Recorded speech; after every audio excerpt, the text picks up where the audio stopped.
Hello everyone, welcome back to my YouTube channel. एक दो दिन पहले मैंने आप लोगों के साथ वीडियो शेयर की थी जिसमें हमने अभी जो हमारा एग्जाम हुआ है असिस्टेंट प्रोफेसर का, उसकी आंसर की शेयर की थी और साथ में हमने पेपर का एनालिसिस भी किया था कि पेपर कैसा रहा। उस बेसिस पे आप लोगों से मैंने ये भी कहा था कि आप लोग अपने अपने स्कोर शेयर करिए ताकि फाइनल कट ऑफ का कुछ अंदाज़ा लगाया जा सके कि कट ऑफ कितनी जा सकती है। आप लोगों ने अपने स्कोर्स मेरे साथ शेयर भी किए, कुछ लोगों ने वो यूट्यूब पे शेयर किए, कुछ लोगों ने टेलीग्राम पे शेयर किए और कुछ लोगों ने मुझे पर्सनली भी अपने स्कोर्स बताए हैं। तो उसके बेसिस पे और बाकी मैंने जो भी रिसर्च की है उसके बेसिस पे मैं आज बात करूँगी पेपर के पैटर्न पे, उसका एनालिसिस कि कैसा रहा पेपर, कितना सॉल्व किया जा सकता था, कितना किया है, इन सभी चीज़ों पे आज हम बात करेंगे। तो बने रहिएगा एंड तक इस वीडियो में ताकि आपको पता चल सके कि पेपर कैसा था और इसके कट ऑफ कितने जाने के चांसेस हैं। तो चलिए विदाउट एनी डिले स्टार्ट करते हैं वीडियो को।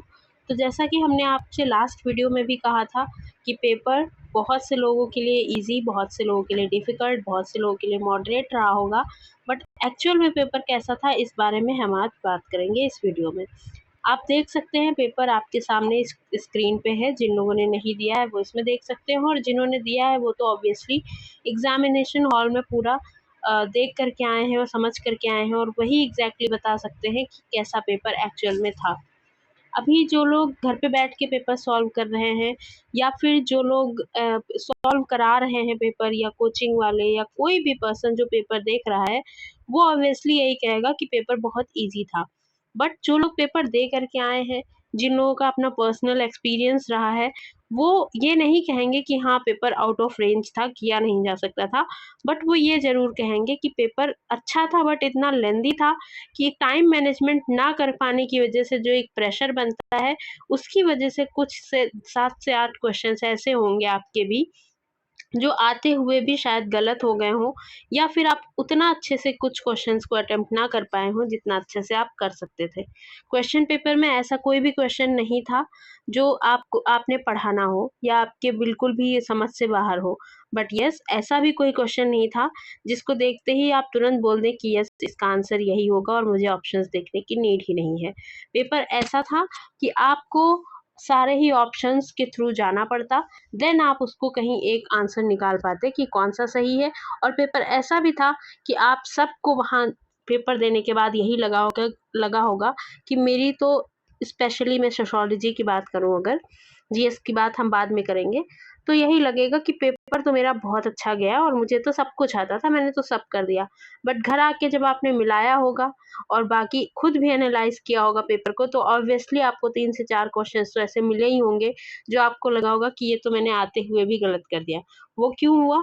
क्योंकि वो एग्ज़ामिनेशन प्रेशर था और वो इस वजह से भी हुआ क्योंकि जिस तरह से देख सकते हैं आप कितना लेंदी पेपर बनाया गया, उस हिसाब से 2 घंटे का समय ज़्यादा नहीं था। तो घर पे बैठ के सॉल्व करने में और एग्ज़ाम में सॉल्व करने में बहुत बड़ा फ़र्क होता है। तो इसलिए हम ये नहीं कह सकते कि पेपर बहुत ईज़ी था और कट ऑफ बहुत हाई चली जाएगी, ऐसा हम नहीं कह सकते। पेपर ईज़ी नहीं था, पेपर अच्छा था। पेपर किया जा सकता था बट ऐसा नहीं था कि पेपर बिल्कुल बिना देखे ही किया जा सकता था आपको, ऐसा भी नहीं था।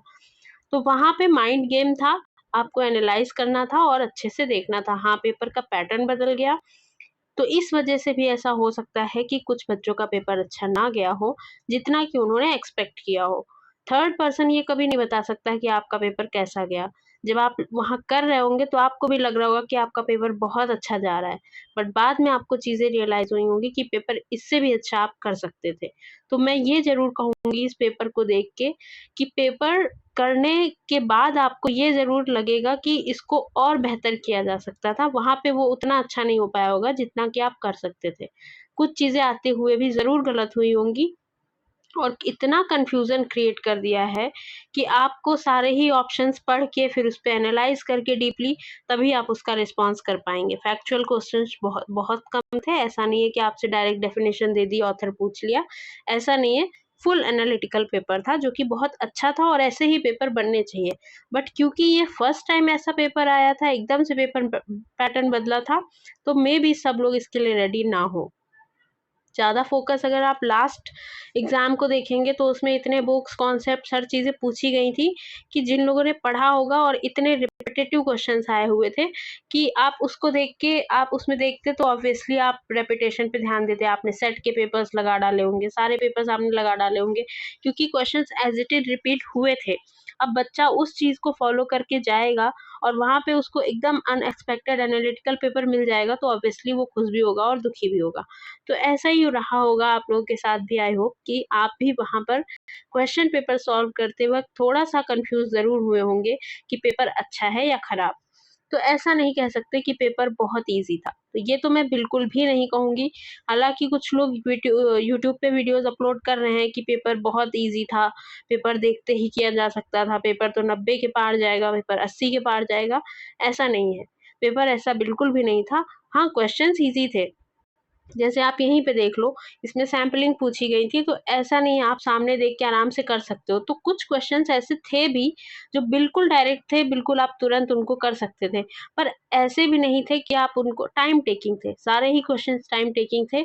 आपको सबको पढ़ना पड़ेगा तभी आप कर पाएँगे, चाहे वो मैच द फॉलोइंग हो या असर्शन रीज़न का क्वेश्चन हो या डायरेक्ट भी अगर क्वेश्चन है तो उसमें बराबर ही आपको सारे स्टेटमेंट सही लग रहे होंगे। तो इस तरह का पेपर बनाया गया था। पेपर अच्छा था, बनाना ऐसा ही चाहिए क्योंकि इसमें क्या होता है कि जो लोग सिर्फ़ कोचिंग के बेसिस पे मल्टीपल चॉइस पढ़ के चले जाते हैं, करके आ जाते हैं, ऐसा नहीं है। आपको कॉन्सेप्चुअल क्लैरिटी होगी, आप तभी कर पाएँगे।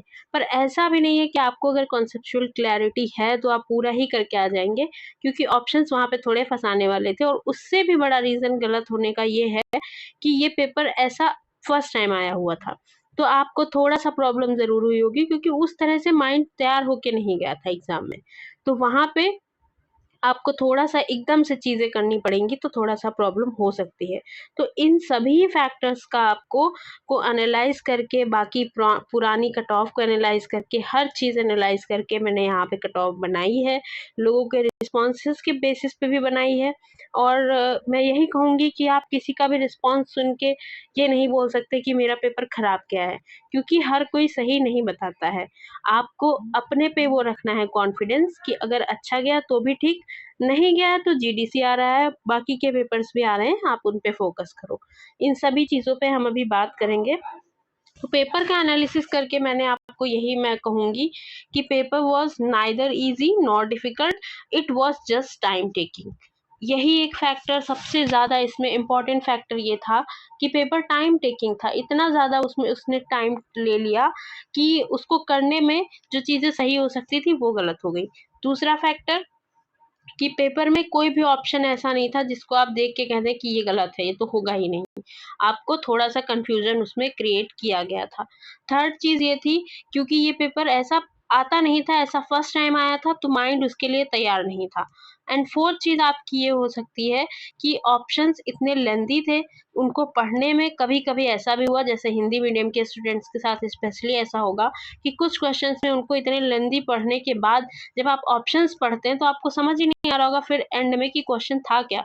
तो आपको फिर से क्वेश्चन पढ़ना पड़ रहा होगा और उसके बाद आपको क्या करना पड़ा होगा, कभी-कभी इंग्लिश में भी देखना पड़ेगा। तो उस वजह से और टाइम टेकिंग ये पेपर हो गया। हाँ, उन लोगों के लिए ज़रूर बेनिफिशियल रहा होगा जिनको एक ही लैंग्वेज में देखना था, सेकंड लैंग्वेज उन्हें प्रेफ़र नहीं करनी थी, तो उनके लिए थोड़ा टाइम यहाँ पे बच गया होगा। पर अगर हम बात करें हिंदी मीडियम के स्टूडेंट्स की, तो उनके लिए थोड़ी-सी डिफ़िकल्टी ज़रूर हुई थी। तो अगर हम इन 4-5 जितने भी फैक्टर्स हमने बताए, उन सबको हम देखें तो उसी बेसिस पे हम कह सकते हैं कि पेपर ईज़ी तो नहीं था। It was not too easy. हाँ, ये ज़रूर था कि पेपर आउट ऑफ सिलेबस नहीं था, पेपर ऐसा भी नहीं था कि वो किसी ने पढ़ा ना हो और पेपर ऐसा भी नहीं था कि उसमें इतना ज़्यादा फैक्ट्स डाल दिए हैं कि आपको याद ही ना आ रहे हों।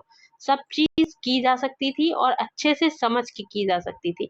लेकिन जितना की जा सकती थी उतना ही उसमें कन्फ्यूज़न भी बराबर ही था।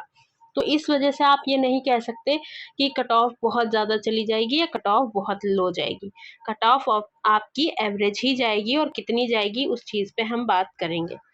And next thing I would like to clear कि कुछ लोग कट ऑफ देखते ही कमेंट सेक्शन में भर भर के ये कमेंट करने लगते हैं कि इतनी तो जाएगी ही नहीं, ये 90 प्लस जाएगी, आप किस दुनिया में हो, इतना जा ही नहीं सकता। मैंने देखे हैं कई सारे कमेंट्स ऐसे, तो ऐसा नहीं होता है। लास्ट टाइम भी मैंने जब कट ऑफ प्रेडिक्ट की थी, तो ऑब्वियसली थोड़ा टाइम मैं लगाती हूँ, उसके बाद ही कट ऑफ प्रेडिक्ट करती हूँ। आप सबके लगातार कमेंट्स आ रहे थे, बट मैं अभी थोड़ा रुक के इसलिए कर रही हूँ क्योंकि रिसर्च करके तभी करना चाहिए, ऐसे ही मैं कुछ भी कट ऑफ नहीं बता सकती। तो ऐसा था कि लास्ट टाइम मैंने जो कट ऑफ प्रेडिक्ट की थी, वो उससे प्लस माइनस 1-2 भी नहीं, एग्जैक्ट उतनी ही गई थी। तो इसलिए मैं थोड़ा-सा टाइम लगाती हूँ और आप उस पे फेथ रख सकते हैं। एंड अगेन, कट ऑफ का प्रेडिक्शन तो प्रेडिक्शन ही होता है, वो कन्फर्मेशन नहीं होता है। उससे प्लस माइनस 2 टू 4 जाने की हमेशा ही संभावना रहती है। पर अगर हम पेपर के पैटर्न की बात करें, कैसा आया, कैसा रहा, तो उस बेसिस पे हम कट ऑफ आपको बताते हैं। अब हम बात कर लेते हैं इस चीज़ की कि जीएस का क्या रहा, जीएस का क्या इसमें कैसे इम्पैक्ट करेगा।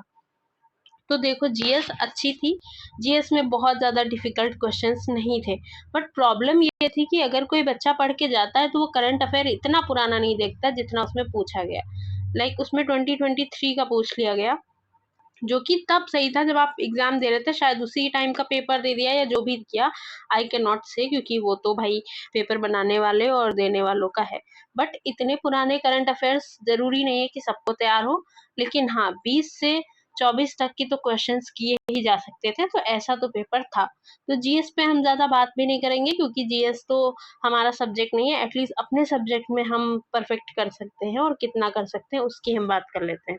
तो अगर हम स्पेसिफिकली पेपर 2 यानी कि सोशियोलॉजी की बात करें, तो सोशियोलॉजी के पेपर में मैंने ऑलरेडी आपको बता दिया, पेपर बहुत लेंदी था। फैक्टर 1 पेपर लेंदी था, फैक्टर 2 पेपर टाइम कंज्यूमिंग था, फैक्टर 3 उसमें सारे ही ऑप्शंस ऐसे थे जो आपको पढ़ने पड़ रहे और इक्वली आपको सही लग रहे थे। और चौथी चीज़ आपकी ये कि कहीं-कहीं पे क्वेश्चंस इतने लेंदी हो गए कि आपको इंग्लिश में देखना पड़ा क्योंकि हिंदी में समझ में नहीं आ रहा था कि पूछ क्या रहा है। तो ऐसी ये 4 फैक्टर्स हैं जो कि बहुत इम्पैक्ट डालेंगे आपकी कट ऑफ पे। नेक्स्ट चीज़ ये थी कि पेपर के पैटर्न की मैंने बात कर ली। नेक्स्ट चीज़ ये थी कि माइंड आपका तैयार नहीं था इस चीज़ के लिए कि पेपर ऐसा आने वाला है, किसी ने ऐसा एक्सपेक्ट था, जो भी हुआ वो वहाँ पे मिला। और हाँ, ये चीज़ सबसे ज़्यादा मायने रखती है कि कुछ लोग इतना हाई-फाई स्कोर इसलिए भी बता रहे हैं, जस्ट बिकॉज़ उन्होंने अभी मैच ही नहीं किया है। पेपर दे के तो ऑब्वियसली सबको यही लगा होगा कि मेरी सोशियोलॉजी तो पूरी सही हुई है। किसी को ऐसा रियलाइज़ हुआ ही नहीं होगा कि मेरा कुछ गलत हुआ है। पर जब आप उसको मैच करेंगे, घर आके डिटेल में उसका एनालिसिस करेंगे, तो ऑब्वियसली जितना आपसे आपने एक्सपेक्ट किया होगा उससे 4 से 5 नंबर पीछे ही आप गए होंगे। और आते हुए भी चीज़ें सही नहीं हुई होंगी क्योंकि कॉन्सेप्चुअल क्लैरिटी की यहाँ पे बात थी और तब भी कुछ कन्फ्यूज़न ज़रूर था। मैं ऐसा कहूँगी बहुत ज़्यादा नहीं, तो 8 टू 10 क्वेश्चंस तो ऐसे थे ही जिसमें सारे ही ऑप्शंस सही लग रहे थे और उसमें कन्फ्यूज़न भर-भर के कन्फ्यूज़न क्रिएट किया गया था। तो मेन चीज़ ये है कि पेपर का पैटर्न जो सडन बदला है और जो इतना लेंथी, 2 ही फैक्टर सबसे ज़्यादा इसको इम्पैक्ट करेंगे। वन थिंग कि पेपर का सडन पैटर्न जो चेंज हुआ, एंड सेकंड थिंग कि इसमें टाइम कंज्यूमिंग जो इन्होंने इतना बना दिया, ये 2 चीज़ें बहुत इफ़ेक्ट करेंगी। आपने जैसा इस पेपर में परफ़ॉर्म किया है, मैं फिर से यही कहूँगी, उसके बेसिस पे आप अपने को बिल्कुल भी जज मत करिएगा कि नहीं, मुझे तो कोई कॉन्सेप्ट्स ही क्लियर नहीं है, मुझे तो कुछ भी नहीं आता, मैं इतना गलत कैसे कर सकता हूँ या कर सकती हूँ। ये सब आपको सोचने की नीड नहीं है, क्योंकि ये पेपर ऐसा ही था। आप एग्ज़ामिनेशन हॉल में बैठ के करोगे, घर आके करोगे, उसमें बहुत फ़र्क है। ये ऐसा ही पेपर था और इसको करने के बेसिस पे आप ये नहीं कह सकते कि आपको नहीं आता है। आपको आता होगा, बट फिर भी वहाँ पे आपने चीज़ें गलत की होंगी और ये सबके साथ हुआ होगा। तो ऐसा आपके साथ ही नहीं हुआ होगा। एंड येस, कुछ 7 से 8 लोग तो होते ही हैं जो हर पेपर में 90 के ऊपर ले आते हैं, 80 के ऊपर ले आते हैं, तो उनको देख के भी आपको नहीं घबराना है। और अगर आप इस पेपर में नहीं कर पाते हो या आपका नाम लिस्ट में नहीं आ पाता है, तो भी आपको नहीं घबराना है क्योंकि आपने नहीं एक्सपेक्ट किया था कि पेपर ऐसा आने वाला है, ठीक है?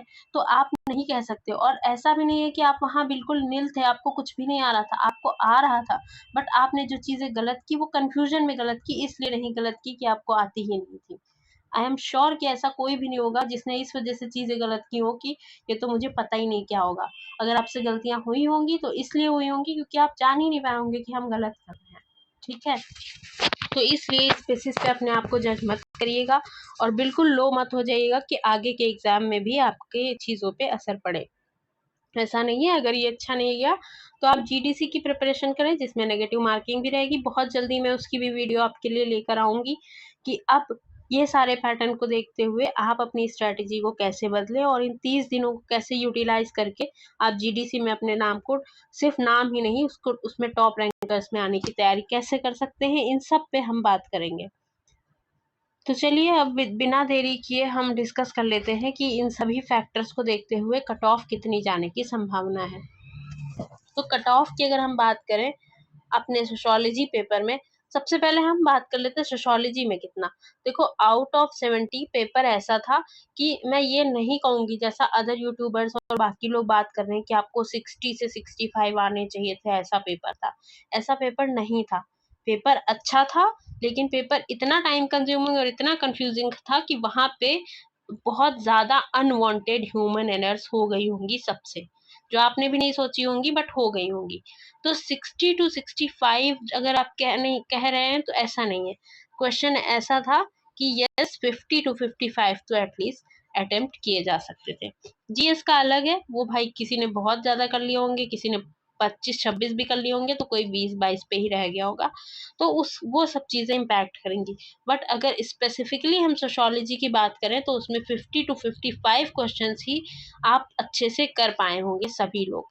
उसके अलावा जिसने भी किया, जिसका टाइम मैनेज हो गया और जिसका अच्छे से वहां पे दिमाग लग गया उसने कर लिया। और सबसे ज्यादा दिमाग की भी बात नहीं, सबसे ज्यादा फैक्टर जो इम्पैक्ट किया होगा वो टाइम ही रहा होगा। तो अब हम ओवरऑल कट ऑफ की बात कर लेते हैं।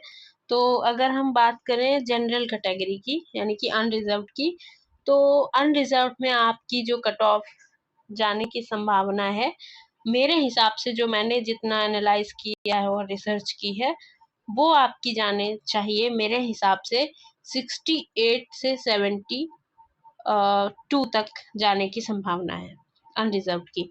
इससे प्लस माइनस 2 ऑब्वियसली हो सकता है, माइनस तो नहीं कहूंगी, प्लस ही 2 होगा। तो अगर उस हिसाब से आप देखें तो 72 74 तक अगर आपका स्कोर जा रहा है तो बहुत ही ज्यादा संभावना है कि आपका नाम इंटरव्यू लिस्ट में जरूर आएगा। अगर हम बात करें ओबीसी कैटेगरी की, तो बहुत ज़्यादा डिफरेंस तो इसमें रहते नहीं है। तो इसकी भी हम यही कहेंगे 72, ऐसे ही आप मान के चल सकते हैं, इतनी ही कट ऑफ उसकी भी जाने वाली है। ईडब्ल्यूएस की बात करें तो उसकी आप बहुत ज़्यादा तो एक्सपेक्ट कर सकते हो 71, इससे नीचे तो नहीं कर सकते हो। अगर एससी कैटेगरी की बात करें तो ये आपका 64 से 68 तक जाने की संभावना है। और अगर एसटी कैटेगरी की बात करें तो ये आपका 59 से 65 के बीच में जाने की संभावना रहेगी। मेरे हिसाब से ये कट ऑफ है। अब मैं ये नहीं कहती कि ये कंफर्म है। अब आप लोग कहेंगे कि इतनी कम जाने की तो फिर ये 80 वाले कहाँ से आए हैं, 84। तो अगर आप इसको बहुत ज्यादा देखो, बहुत ज्यादा अगर मैं कहूँ तो अनरिजर्व्ड की 75 से ऊपर तो नहीं जाएगी, किसी भी कीमत पे कट ऑफ नहीं जाएगी। पेपर कितना भी इजी लोगों को लग रहा हो, कुछ भी हो, पर 75 के अबव अनरिजर्व्ड की नहीं जाएगी। ओबीसी की भी अगर हम कहें तो 72 73 इससे ऊपर नहीं जाएगी। एंड एससी की अगर हम बात करें तो 68 के ऊपर आई डोंट थिंक कि जाने की संभावना है। इसी तरह एसटी में भी 65 के अबव जाने की संभावना नहीं है।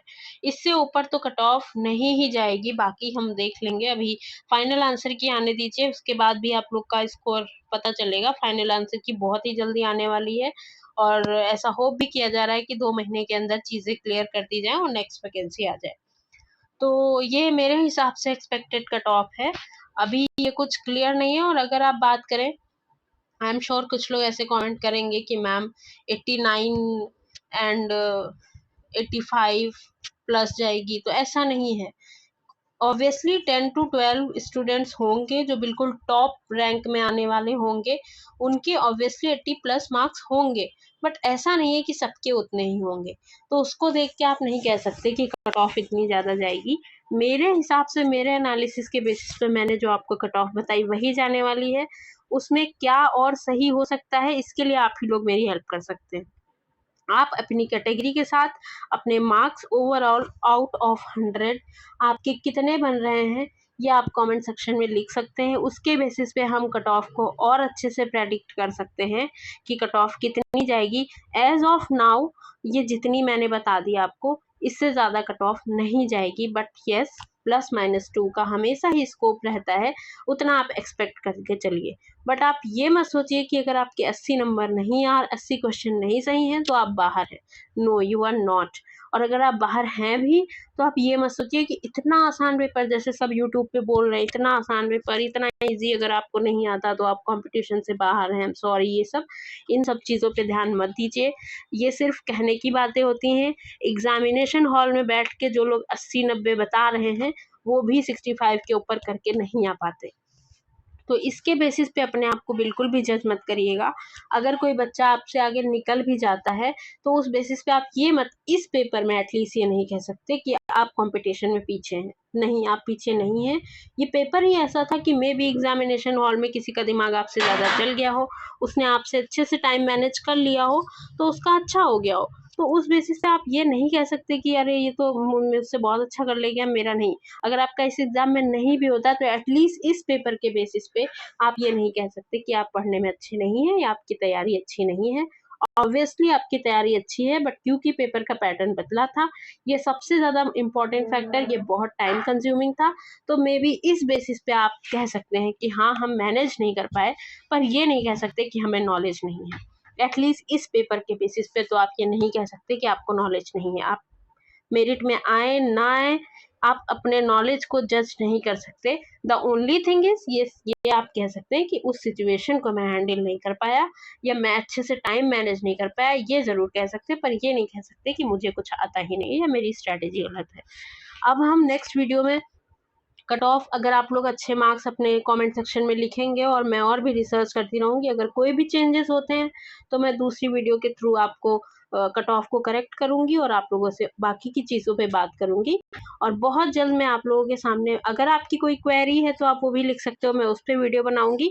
अदरवाइज़ मैं आने वाले जो भी एग्ज़ाम्स हैं उसको लेके आप 30 दिन में अपने आप को ऐसे कैसे तैयार करें कि आप एटलीस्ट उसमें अच्छा कर पाएँ, उस पे हम बात करेंगे। तो चलिए मिलते हैं आपसे नेक्स्ट वीडियो में। वीडियो कैसा लगा आप ज़रूर बताइएगा, और अगर कोई भी डाउट है, do not hesitate to ask me, आप कमेंट सेक्शन में फ्रीली लिख सकते हैं। Thank you for watching the video. Bye bye.